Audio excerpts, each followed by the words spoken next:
That's all Thank you. free. You're welcome. Happy Valentine's Day, everybody. Joel Mendelbaum. Well, have a great day, everybody. Anyone that watches this replay, I hope you get a lot of value today. So I've been an entrepreneur my whole life. Right out of high school, my parents didn't want to pay for my university. So I said, great, I'm going to go make money. So I bought a car, took all my savings, pissed my dad off because car's not an investment. But I started a transportation company back in 1988 that expanded into the United States. I'm in Toronto, by the way, and we had close to 100 staff. And in 2012, I sold out and got into the place I love right now, which is helping business owners win online, the digital marketing space. I've been very, very, very happily married to a beautiful woman who's on our call today, Olena, for 14 and a half years. She's my Valentine's, and this is our 15th Valentine together. So happy Valentine's Day, honey. And some people say I'm a really nice guy. So I just figured I'd throw that in there just for posterity.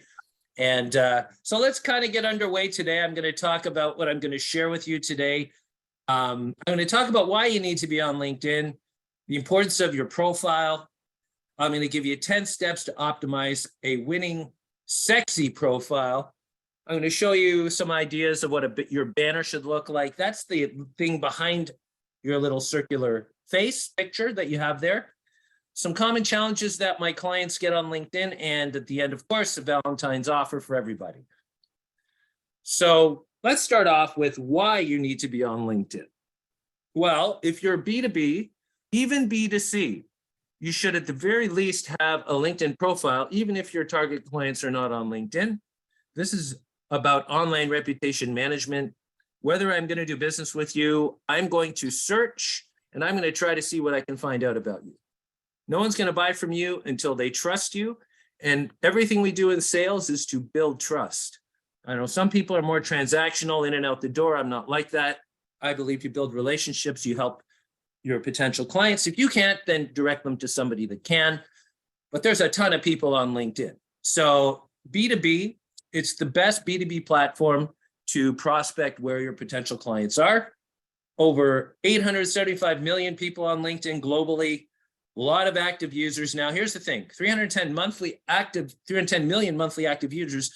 All that means is an active user is defined by somebody that reacted to a post or did a post, not someone that logged in.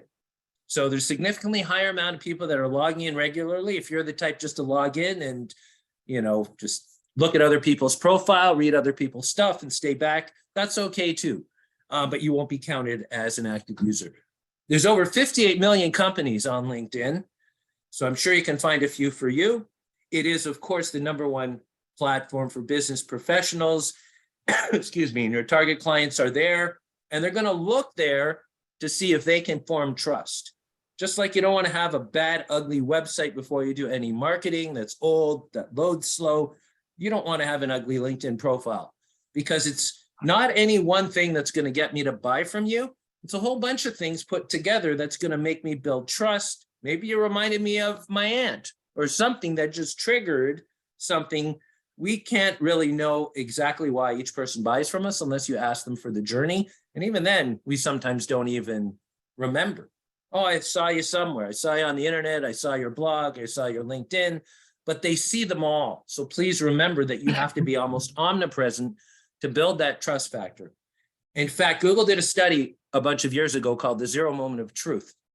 And what they found was they crunched all their data. And at what point does a potential prospect either decide to buy from you, or you make the short list and now they're going to start to research your brand, your company to determine whether they're going to buy from you or not.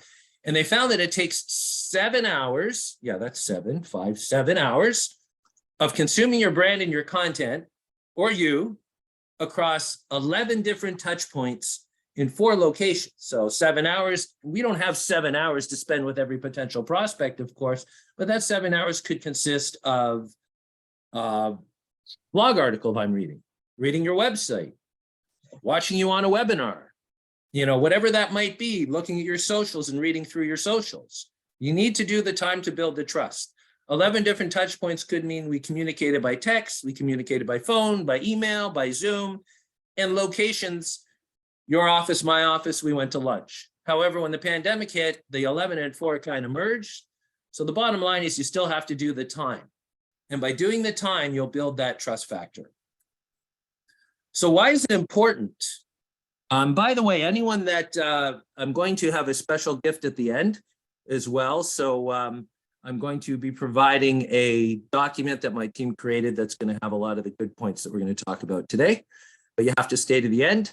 And there's one other catch. We'll get to that after. So the importance of your profile, what's the importance of putting makeup on Valentine's? What's the importance of getting our hair looking all nice? What's the importance of losing weight for a date, an important date? You know, it's the same thing. People are going to look at your profile and they're going to look at your face and say, is this person a potential future Valentine for me? Or can I potentially do business with this person? So the points that I'm not going to go through each one here. I'm just going to name a few important ones. You have to develop your profile with your customer's pain point and your solution in mind.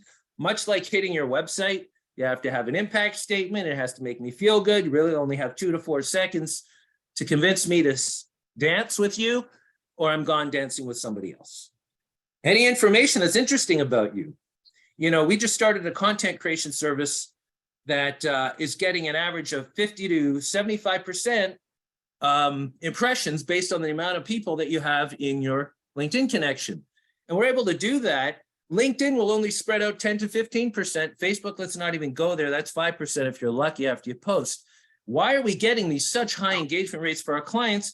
Because the content we're posting is personal.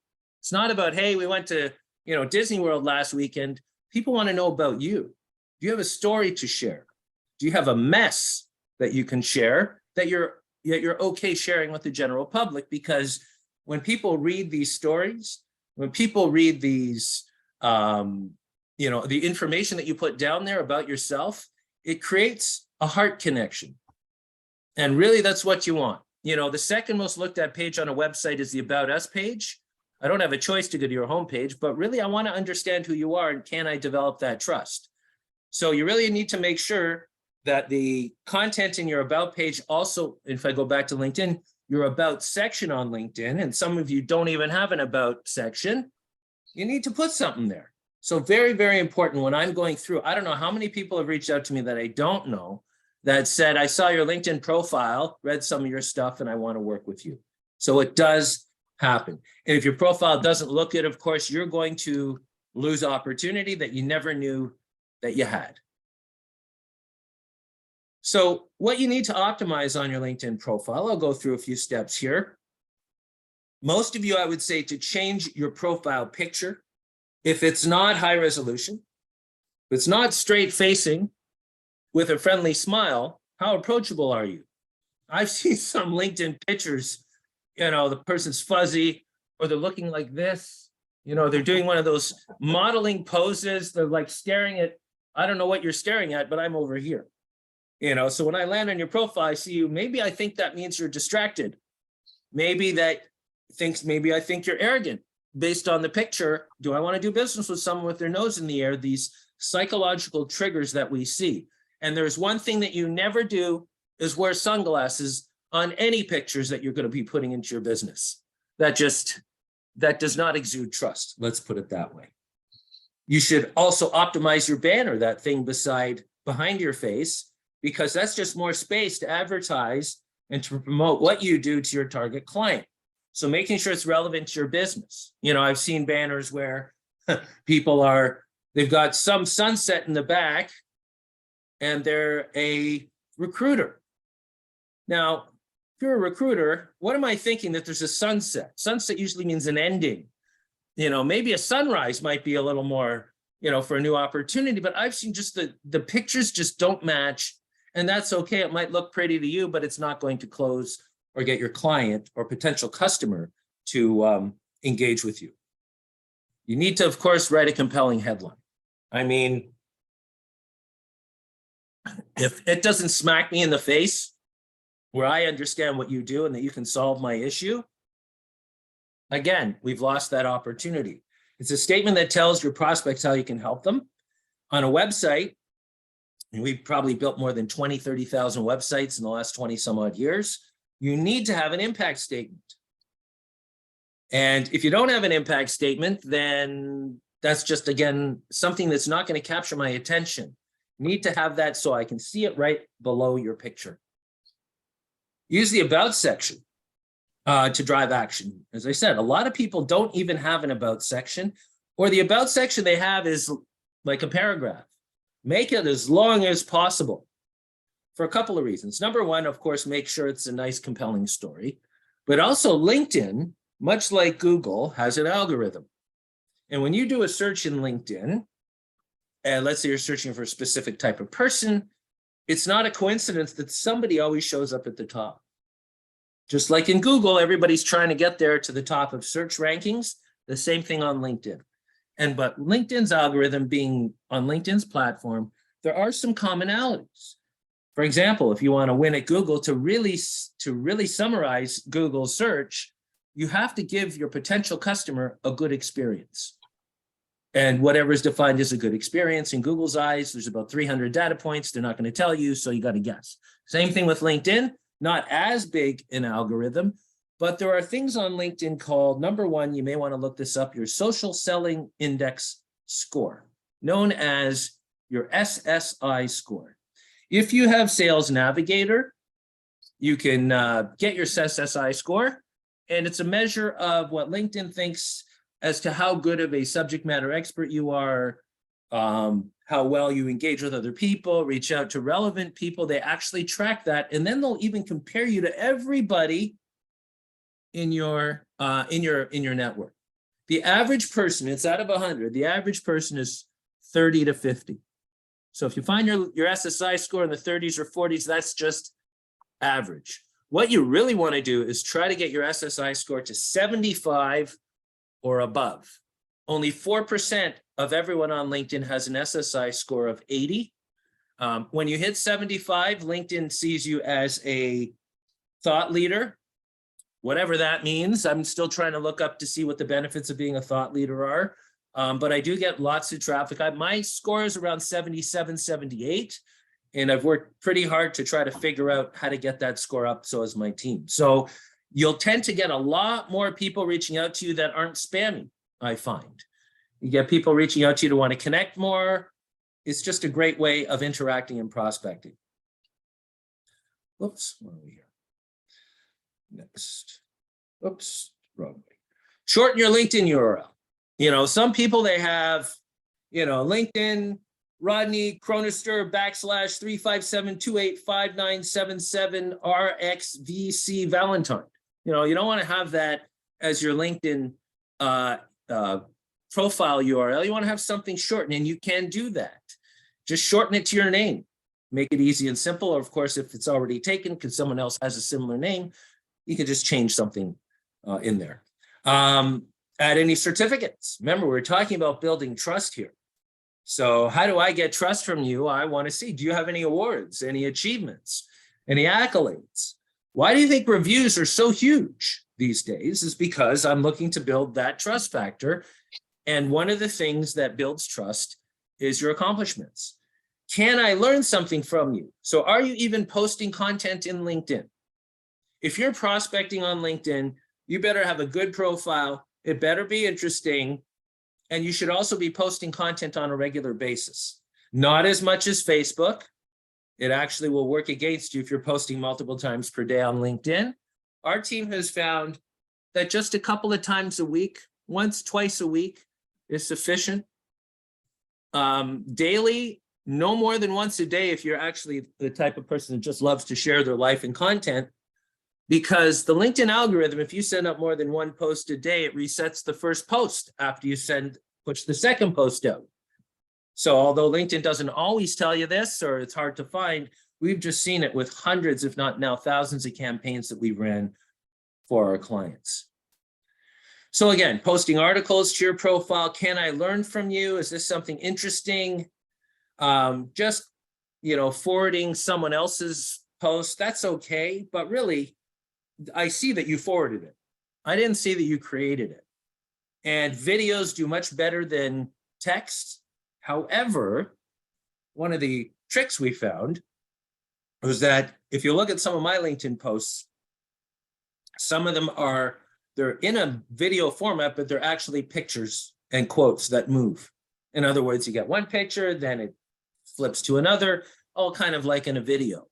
There's nothing moving other than the pictures, and they tend to get a lot better results. Even just saying something about business, personal, people would rather watch a video than read, and they always get much higher engagement and with a much higher chance of someone reaching out to you.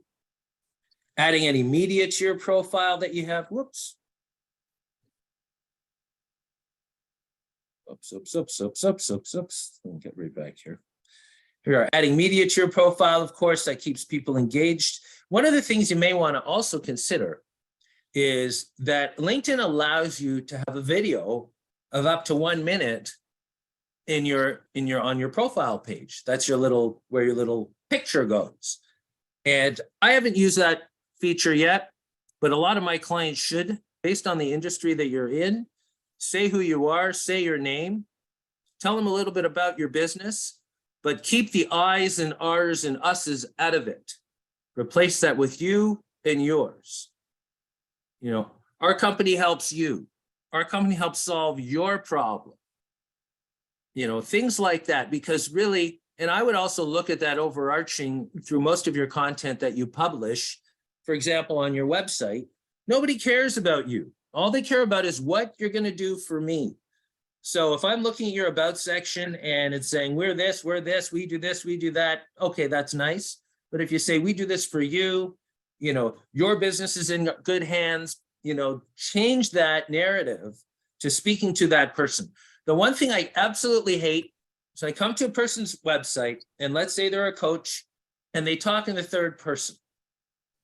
So-and-so did this. It's, who am I listening to? Somebody talking about the person I'm going to work with. I want to hear from you. It's more personal and it's going to be a lot more warming for me. And of course, build trust much more quickly. Adding skills to your profile. You can add a lot of skills. Some people, they don't maximize the amount of skills. We all have different skills. So maximize as many of those skills as possible that you put on your profile. And oops. So what your banner should look like. So this is my banner, of course. I'm going to put this at the top because I'm a marketer. But boy, oh boy, you should have seen my banner before. I'm going to show you a few of these banners, what they should look like. Obviously, you really want to have, this is not her picture. I have a little picture here, but unfortunately I couldn't copy paste the whole thing. But I just wanted to show you the banners. It's very, very important that the banner talks about what you do. So for example, strategic technology consultant, digital Sherpa. I do more of it this way because I want people to say, what is that? What is a digital Sherpa? What is an online Sherpa? For me, if you know what a Sherpa is, you need to hire one to go up Mount Everest. And if you don't hire one, you're not coming back. And when I first got into online marketing, boy, did I fail pretty good. And if I would have had someone that could guide me, then I wouldn't have lost a ton of money. Or would any of my other colleagues and other business owners and entrepreneurs that I learned lost a lot of money or got bad advice. So this is why I now brand myself as a digital Sherpa to help my clients go through the oftentimes confusing world of the internet and to help get them to the other side. Now, here's Patrick. Yes, he's got sunglasses on, and I told him not to have sunglasses on. So I'm using him as an example, although his banner is beautiful. Picture, such a nice guy. I know him since I'm 6 years old, but sometimes people that know you long enough don't listen to you.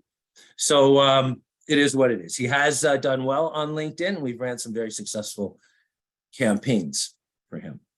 I'm thinking before I continue, why don't we go into a breakout room and maybe let's talk about some of the problems that you've experienced on LinkedIn before. Some stories, maybe some weird stuff. Yes, we've all had that person that we don't know reach out to us and say, hey, I see we have some connections in common.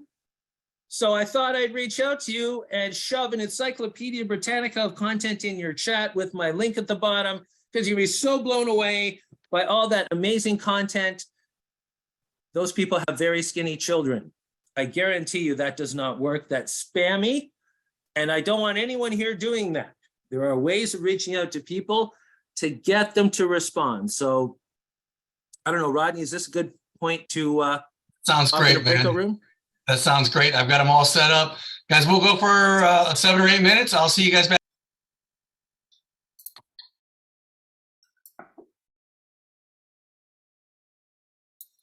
All right. Do we have everybody back here? Just about. I think that's everyone.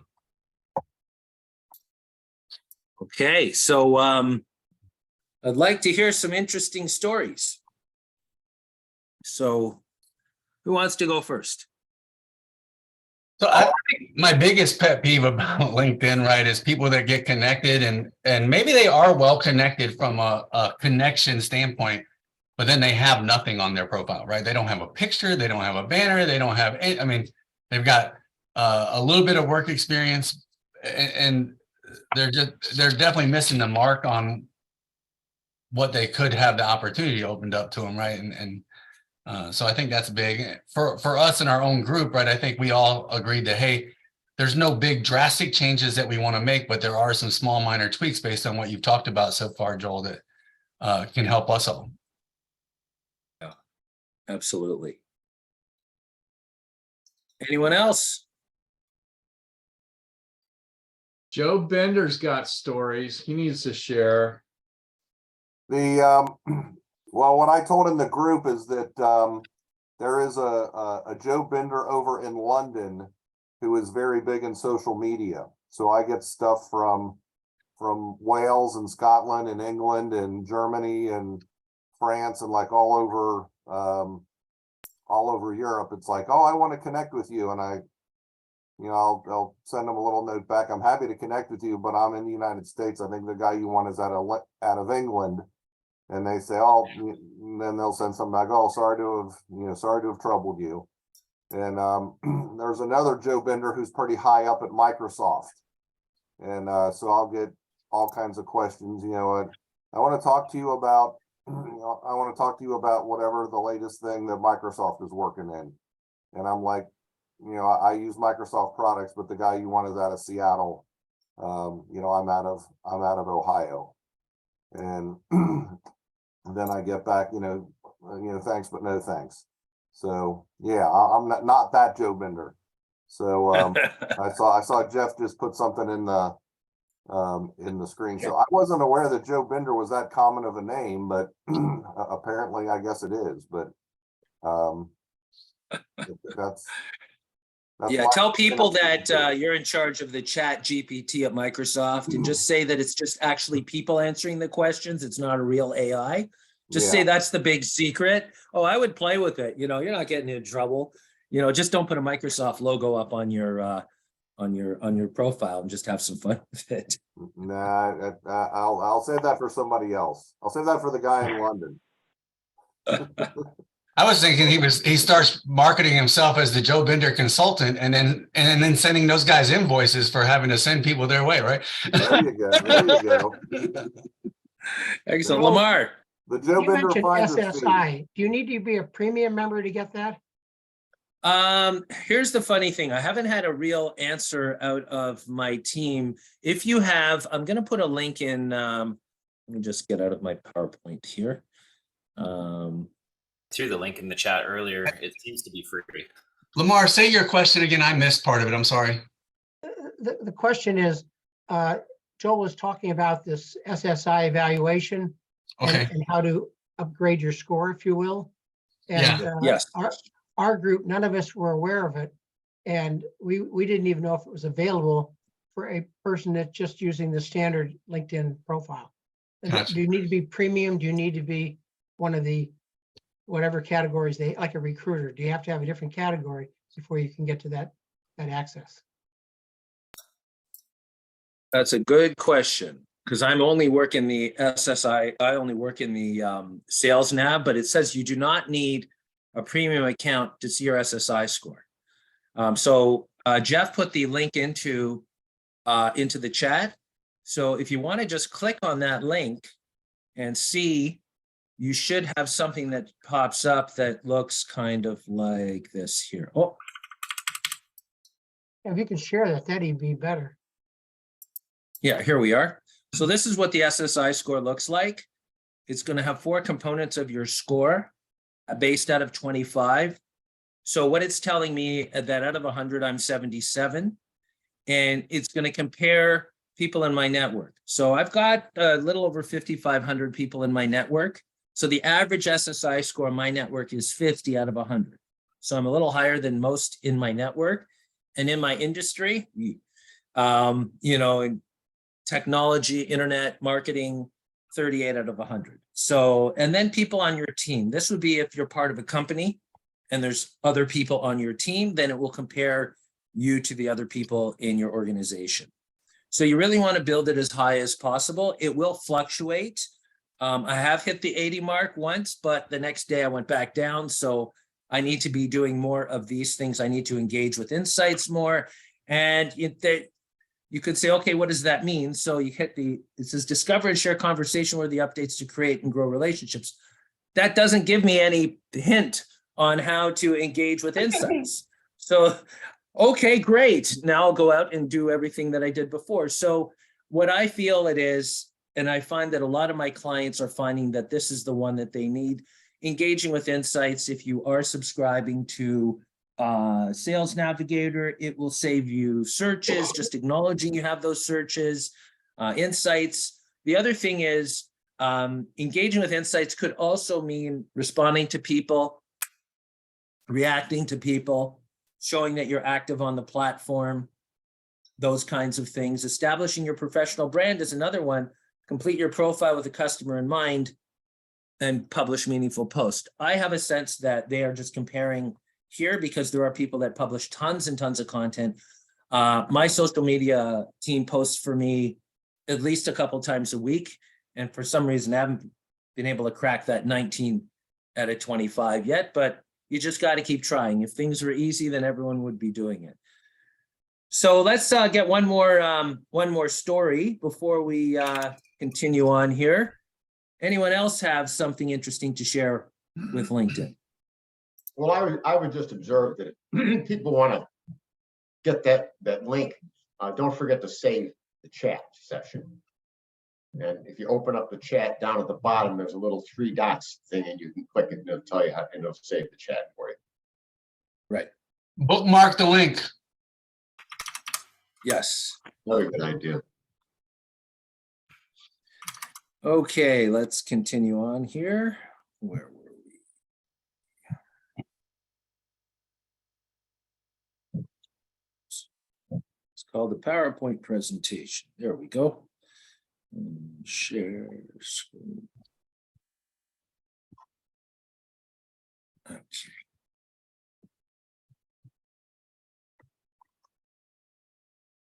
Oops. Okay, so what are some of the common challenges that we've experienced on LinkedIn? Well, connection rate.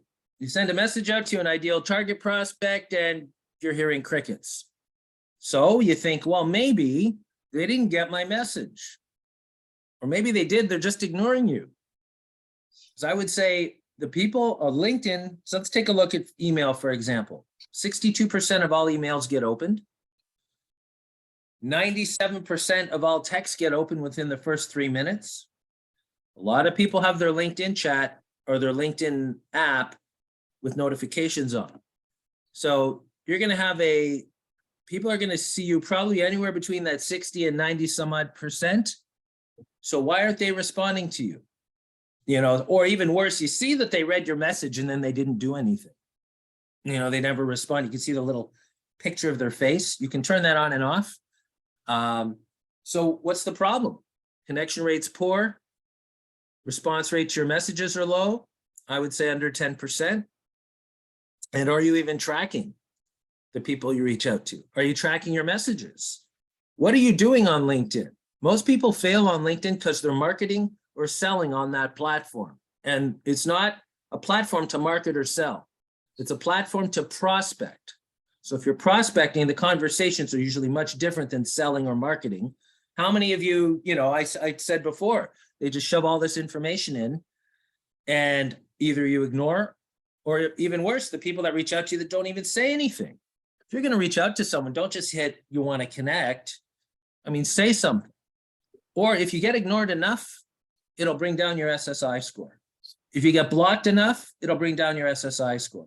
And there's one thing I can tell you, by having a low SSI score, your content won't spread very far. You could be reduced the number of people you can reach out to. So you connect with someone and all of a sudden you get this stop sign that says, sorry, you've reached the maximum amount of connections. Try back in a couple days.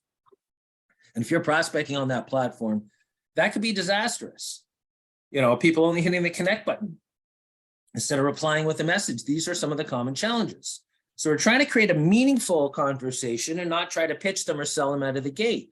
You know, one of the things I like to do when someone just reaches out to me, doesn't even say anything, I respond and I say, hey, thanks for your connection request, but was it a mistake? Because I find it really weird you didn't send a message with your connection request.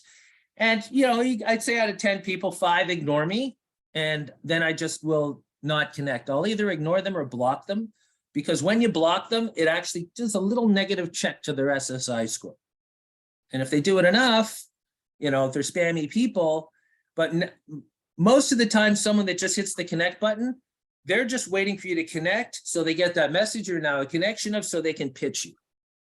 And that is not, I don't like that. And I don't take that very lightly with people. So what's the solution to this? Well, you should send out what we call social selling messages. Reply to your leads quickly, build relationships and book calls with those qualified prospects. A social selling is the art of which you're just having a conversation. It's the process of building a relationship with prospects through valuable content, relevant outreach, consistent follow-up. It's the most effective that we've found. And you should be tracking your messages. You know, it's too many people that say, you know, I see we're a connection, blah, blah, blah, blah, blah. How about, you know, hey, Thomas, I see you're in the video production field and you've done some good work. Thought we could connect. Now, Thomas gets that message. He's probably going to connect with me because I wasn't selling.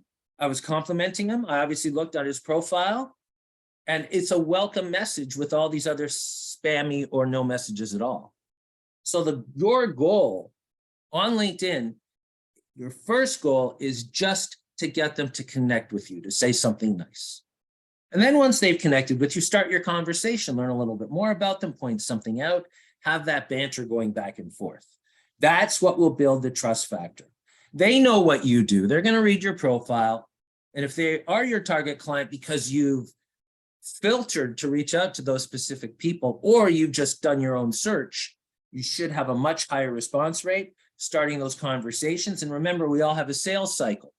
How long does it take? No one's going to, hi, how's it going? Let me buy from you right now, unless you sell something that other people don't sell, or it's the end of a sales cycle. In other words, people have done the research on you, they've been recommended to you, and maybe that's just where they're going to reach out to you at that point on LinkedIn or email. Don't pitch, as I've said. Figure out where they are in the sales process, in the buying process. Sorry, where your sales process is matching their buying process. And actually, if they have a need for your product, because if they don't, then refer them to someone that can help. They'll remember you. In fact, you'll have a lot more credibility if you're able to help somebody else.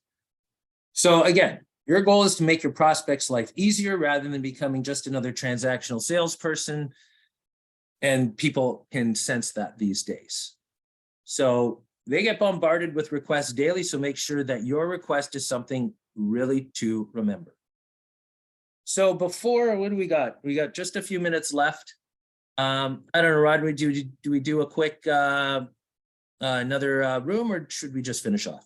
We can if you've got some thoughts we want to discuss, yeah. Well, I was going to throw it out to the floor to see if there's any specifics that someone wants to discuss, and we can bring that into as a question. If not, I can just continue onward. So why don't we see what is any? Yeah, go ahead, Lamar. So if I accept a connection but don't comment, I can actually hurt their score? No, if you accept, that doesn't hurt someone's score. But if you ignore them Okay, or block them, that could hurt their score. Okay. Because I find that the other thing that's frustrating to me is people reach out to connect, we connect, and then they go dark on me. And it's almost like they're trying to add. I'm connected to a lot of people, not 5,000, but I'm connected to a lot of people. And it seems like they're taking advantage of me. I don't know. Following up, you haven't touched on that much, but following up, I think, is really crucial to building that relationship. Absolutely. So what you may want to do is, because when someone sends you a message, if they've actually said something first, you can reply to them. And if they haven't connected with you, they need to use their in-mail credits for that. So you could actually spend their in-mail credits by not connecting with them and still having a conversation with them. However, if they're just hitting that connect button without saying anything, really take a look at what they're doing. You know, I get a lot of web developers reaching out to me all the time. So I know what I know the next question is going to be, hey, you know, we've got all this. And you know, nothing wrong with web developers. I live my life around them, but you can sense sometimes what's coming in, and you can pretty much determine whether you want to connect with them or not. Sometimes don't judge. I've had some people that I connected by accident that I was not going to connect with, and they came back to me and wanted to collaborate on certain things. So, you know, you don't want to be like accumulating just to accumulate. So.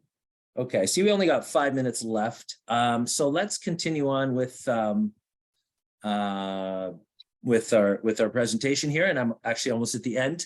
So what I'm going to offer everyone today is a free 30-minute LinkedIn strategy session. We're going to talk about maybe what you're doing now on LinkedIn, how we can possibly improve that. And for everyone that books a call with me, you'll get a complimentary 10-step guide on how to optimize your profile. So kind of the things I went through today. That'll be a gift for you as well.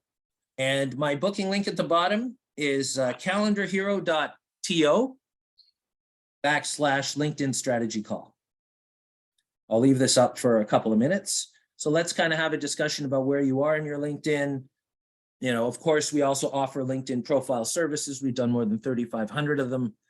And we also have a LinkedIn lead gen system as well, which will eliminate the time to prospect, because that's the most time suck in any sales process. Anyway, today's not about that. Today, I wanted to give everyone value, and with the opportunity to take this further, I'm available anytime. And really, really want to thank everyone for coming in today. And of course, a happy Valentine's to everybody. Perfect. Thank you so much, Joel. You guys, I mean, I've got like 3 pages worth of notes here that of things that I was writing down. And again, and like I said earlier, I think we've come to a conclusion, and it's not about just making this overall drastic change, but finding those 1 or 2 things. You know, that SSI share that he gave us the link to kind of look at that and kind of figure out where can we make the most bang for our buck at, right? Is going to help a lot of us immensely, right? And better yet, understanding how that affects us, right, is important. So take advantage of it, right? Take advantage of sitting down with Joel and trying to figure out where you guys can make some improvements, and really how much other value, right, that he can bring to you if you sit down one-on-one with him and maybe work together, right? So listen, we've got some new folks, and I'm going to take some time to let them introduce themselves. And I know she was already introduced by her husband. Did she just jump off? Oh no, she's I'm like, where'd she go? I'm going to let her introduce herself, and then we'll jump Ian and Thomas after that. Okay. Alina? Hello, everyone. My name is Alina Lukasheva. I'm an owner of the company here, Extension Angels.